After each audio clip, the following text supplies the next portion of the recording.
Well, that is one way to make an entrance, wasn't it? Especially since with the car I was getting a really weird sense of deja vu. How is it possible to have seen a livery launched twice before the cars even actually raced a Grand Prix? Well, I mean, it was simple. Audi must have obviously invented time travel or something, I don't know. But in all seriousness, the team's 2026 livery is pretty much identical to the concept shared back in November, save for a couple of tweaks and the addition of sponsorship logos. A lot more than what Sauber was afforded last year, and a lot less controversial.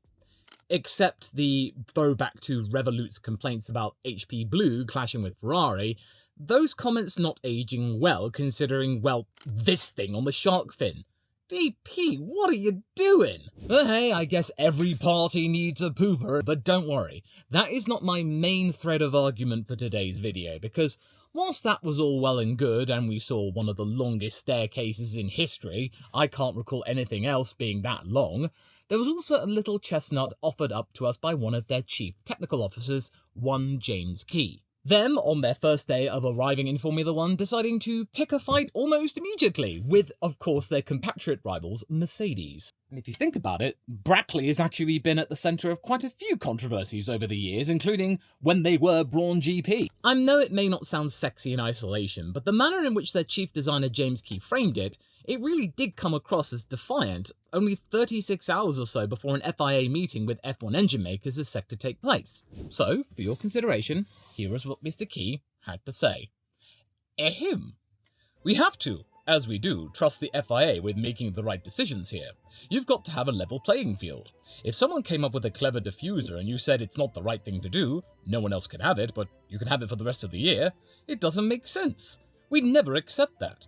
I think if it's sort of bypassing the intent of the regulations, then it has to be in some way controlled.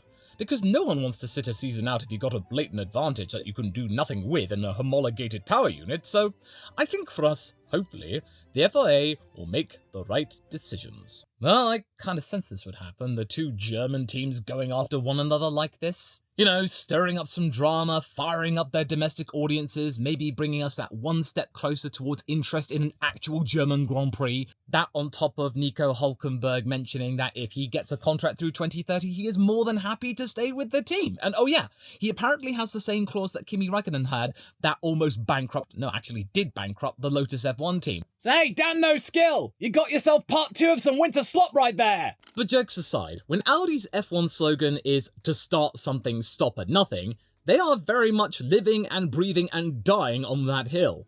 Audi's definitely trying to start something.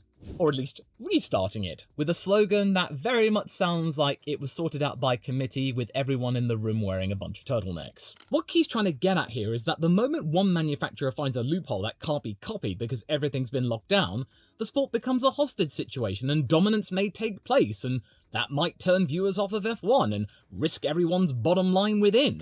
And we can't have that. Think of poor Stefano. And that diffuser analogy, the Brawn one, which I also referred to, is the cleanest way to explain to the masses why engineers lose sleep over rule wording. But it's also higher stakes than that, because a diffuser is an aero part which, in theory, once sorted out and rendered legal, it can be copied by other teams within a matter of weeks or at most a couple of months.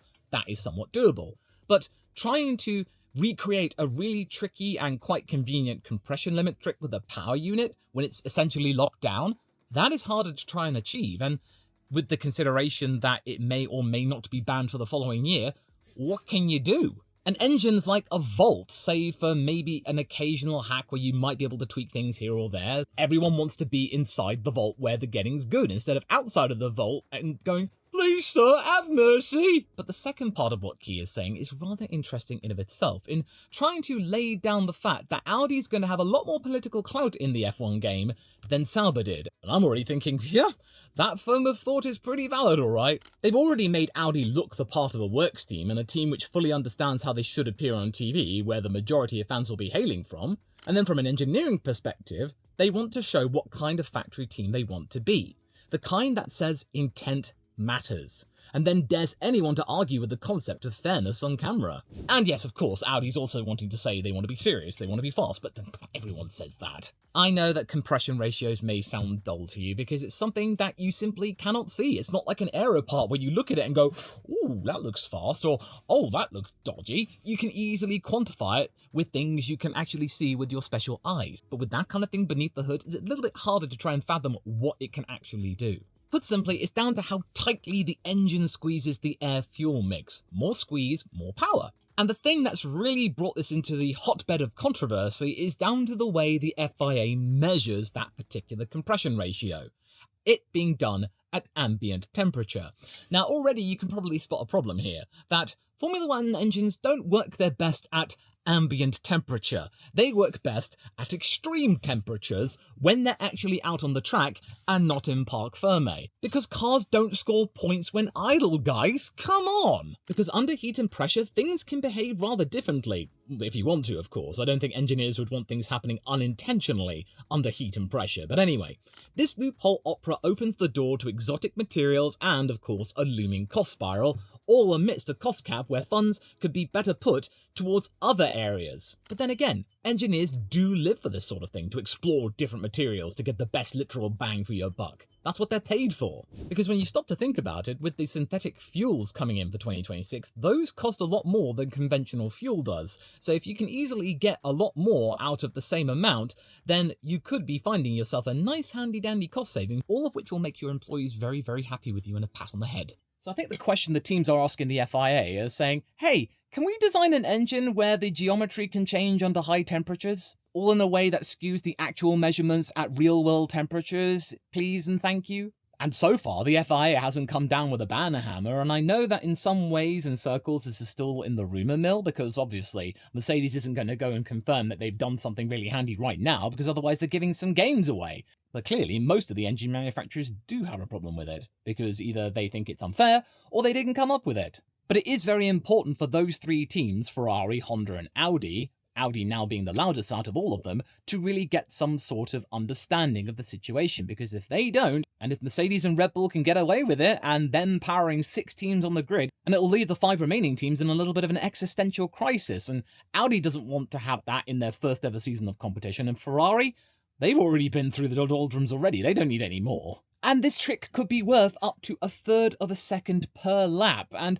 I know the field spread will be a lot bigger than it was in 2025. It won't make the difference between first and last like it did last year and the year before that. It'll be more like about a team getting into Q3 in 10th or missing out of Q3 in 11th, or them not getting out of Q1. But that could easily be really bad and dire for anyone within the midfield. It can make the difference between a lot of prize money and less prize money. So why are Audi choosing to be this loud right now when they really should be celebrating their long road to Formula 1 finally coming to an end? Well, it might be part of their brand message. Yeah, they look the part, but they also want to show that they're not messing around. Jonathan Wheatley's own words to boot. But they also want to be humble about it too. They don't want to be shouting like Red Bull, but they certainly don't want to go quietly into that good night. And Mr. Wheatley, he's been talking like a man who has spent years at the sharp end of a proper winning team, because, well, he has at Red Bull. And he has no interest in doing the, oh shucks, well, we're learning routine for very long. And that just makes James Key's quote land even harder. A unified mantra. Audi are behaving like Audi. No longer like a minnow who's wearing a nice fancy suit. Oh no. This is a giant manufacturer planting their flag and treating the FIA like an institution they expect to negotiate with, not plead with. And it helps that Mr. Wheatley can speak steward very well, as illustrated to us in no uncertain terms over the years. And again, they're not doing this alone. It's not like Audi's in the corner, the new player, going, hey, we don't like what you're doing! And then the conventional people are just going, shut up! You didn't come up with it, pipe down! No. They've got Ferrari and Honda on their side, up against Mercedes and Red Bull. There is plenty of political heft being jostled around. It's a 2v3 situation, red versus bluish teal. Each side of the fence arguing their case, either for things to stand as they are, for the trick to be removed altogether, or the ability for engine makers not using said trick to add it without penalty. leaning very hard on the FIA's decision to allow, at certain points of the season, those down on power, to a certain extent, make a major upgrade which might bring them back into play. Naturally, Red Bull and Mercedes are brushing this aside, the former doing so saying it's noise about nothing,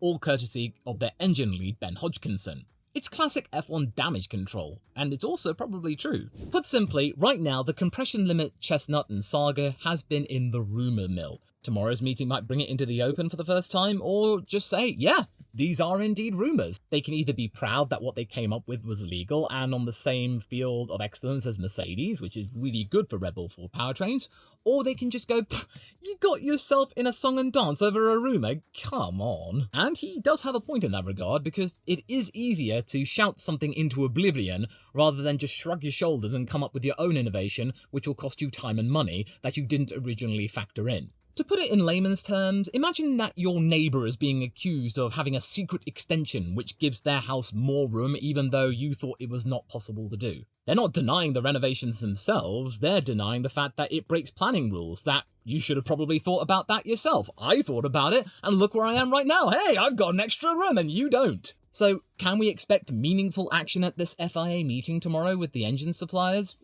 Kind of, but I don't think it's going to be anything bombastic which will see a team excluded from the championship or having to make some really big compromises. I'm not going to see Mohammed Ben Sulayem just slamming down a guilty verdict on somebody. No, it's just going to be a bit of shuffling paperwork is all. But the FIA can do things which will prevent this whole saga going into fast territory or having it linger on for months and months and months, sort of like what we got with TD18 last year, you know, the whole flexi-wing debate, which carried on all the way through to the Spanish Grand Prix, and it did make a difference in the championship when you think about it. One path is a clarification to how the whole thing is measured, which is exactly where the issue lives. To produce a means of measuring the limit at racing speed, that's one way.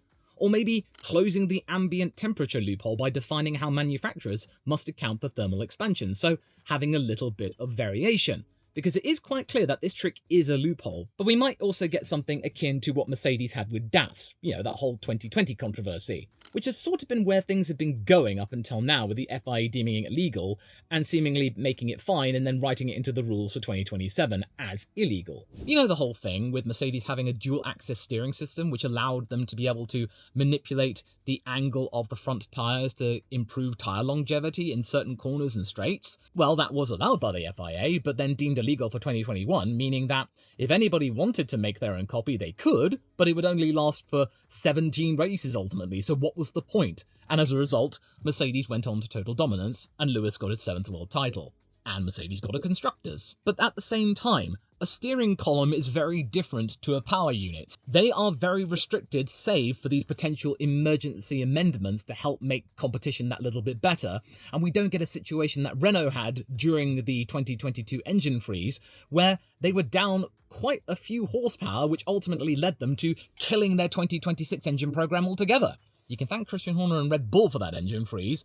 Ultimately, the final twist in the tail of that particular saga between those two manufacturers. The meeting exists to try and come up with a solution which brings the whole thing into sharp relief and ensures that no team whatsoever is left out of pocket. Those who are fighting the case that this needs to be clarified, and those fighting the case that what they're doing is perfectly legal and perfectly fine, and so why can't they just come up with their own versions and just shut up about it? Because make no mistake, one side of the argument will be having to foot the bill in either removing the thing and having to go back to an older version, or the others having to implement it themselves, or the others having to implement it, or maybe having to just suffer the slings and arrows and not going for the best places in the Constructors or the Drivers' Championship. What is Ferrari going to have to say to Charles Leclerc when they say, oh yeah, the car is good, but the engine is down on power. Sorry, Chuck, you're going to have to wait for another year. Will Charles wait another year? So this is why Ferrari are extra enthusiastic in getting this across the line in their favour alongside Audi. But seriously, I'd love to be in that room, because these guys are going to be shoving their political weight for hours and hours and hours, and there is good reason for Audi to be doing all this shoving, albeit in a very nicely dressed suit. They must use their newfound clout to try and stop the FIA from creating a precedent that makes this year politically ungovernable.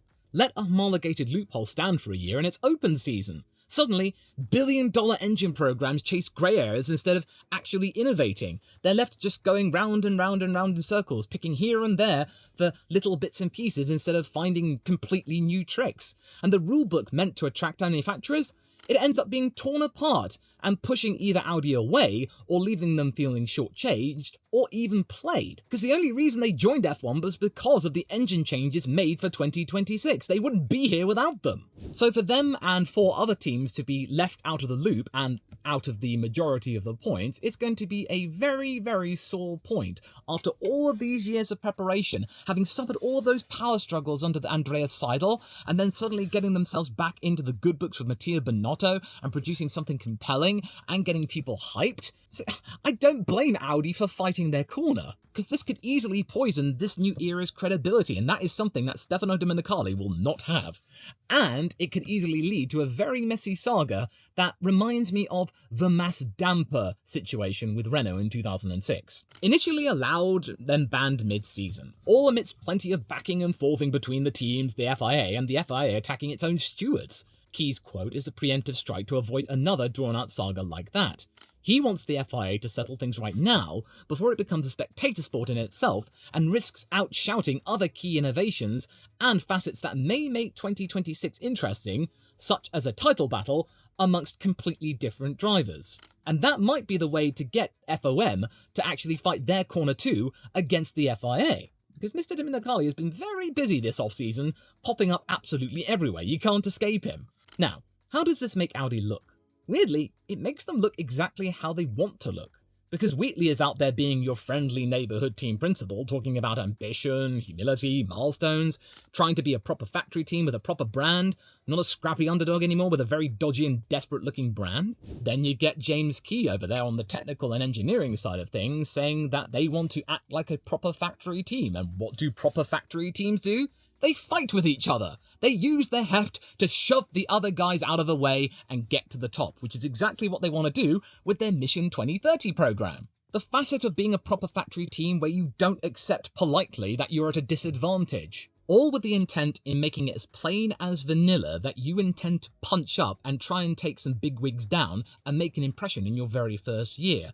I can't easily imagine Sauber being able to do that now, can you? Audi wants to play the engineering game, and all of this uncertainty, to them, it's utter poison. And I can easily see that, because with domination in 2014, it easily turned off many viewers. In fact, I barely watched that year. I barely watched the following year. I only really came back to watching F1 regularly in 2016, thanks to the whole Nico versus Lewis brouhaha and Max getting his first win. So the best thing for Audi to do to try and win some fans and followers and people who support them is to make a big song and dance about it in a smart way right at the beginning of their very existence, to draw attention to the debate and make it clear that, hey, the majority of engine manufacturers are not happy about this. And also it gets us to talk about them, because when I looked at that car, I was really thinking, I think I've been here before. Have we been here before? That being said, the way that Audi is framing this is in a way that seems almost passive-aggressive, that it's really feisty, especially for a team that used to be one of the worst teams on the grid.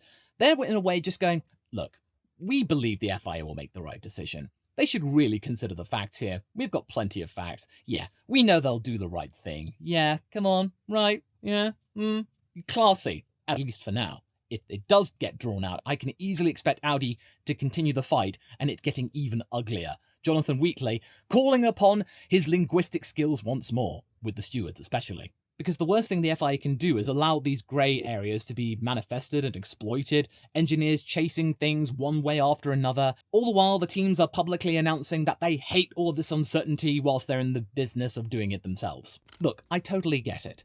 F1's always been a game of cat and mouse, engineer versus regulator, and it will continue to do so. But given how prominent Formula 1 is these days, clarification is everything.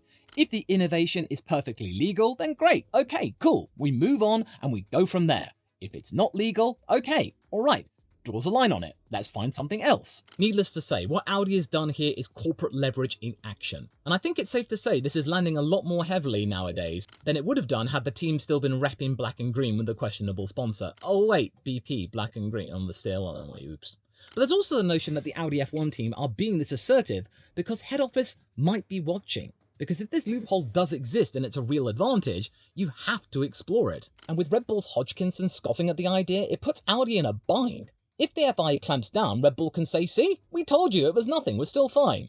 If the FIA does nothing, Red Bull can then say, see, it was legal all along, well done us. That's why dismissals like that work. They're a shield either way, and it'll lend Red Bull some kudos for coming up with a trick that only the bigwigs, Mercedes, came up with. But I do get why Audi are up in arms like this. They have to keep a cool head on their shoulders right now, whilst also no longer talking like a backmarker team. They want to talk like a team who have very much the intention of being at the top in just a few years. Right now, I would liken it to them being finally on Formula One's red carpet and they've noticed it being bunched up a little bit, and then pointing out to everyone, hey, that looks a bit bunched up. Is that really safe or allowed?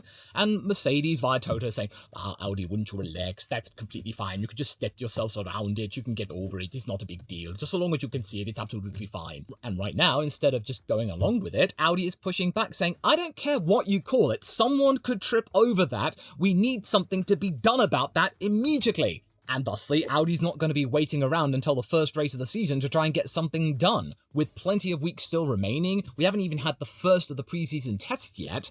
They want answers to then go on into 2027. Because yes, this compression limit trick won't impact their 2026 season, they're talking about the long-term effects of this decision. They don't want to be spending their inaugural year politely talking about the situation with Mercedes and why they didn't come up with that particular innovation, or why they couldn't use their mighty heft to try and get some sort of action done. All the while, their rivals in the midfield, powered by Mercedes, will be leaving them for dust, as well as the likes of VCarb with Ford power. So that particular statement is what really caught my interest, because the livery, yeah, I think it's cool and all, it's very nice, the range of colours is different, but it's also something I already saw back in November, so it was really nothing new. I'm just left lamenting the fact that BP just couldn't play ball like the rest of the sponsors. And what we saw with Audi was that they're not Sauber with a nicer set of team kit, which does admittedly look nice and I wanted in my life post-haste. And instead, they're acting like a manufacturer who expects the sport to bend toward clarity, which is exactly when the drama gets good. So well done, Audi. You've already eschewed the cringe phase of your former self.